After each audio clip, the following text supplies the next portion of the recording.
ಎಲ್ಲರಿಗೂ ವಿಶ್ವ ಪರಿಸರ ದಿನದ ಶುಭಾಶಯಗಳು. ಪರಿಸರ ದಿನಕ್ಕಾಗಿ ಶುಭ ಹಾರೈಸಲು ಒಂದು ಕವಿತೆಯ ಶೀರ್ಷಿಕೆ ಹೊಸ ಚೈತನ್ಯದ ಹರಕೆಗೆ. ರಚನೆ ಶ್ರೀದೇವಿ ಕಳ್ಳಂಬೆಳ್ಳ.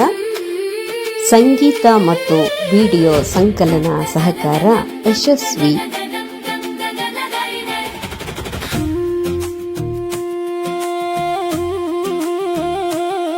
ಹೊಸ ಚೈತನ್ಯದ ಹರಕೆಗೆ,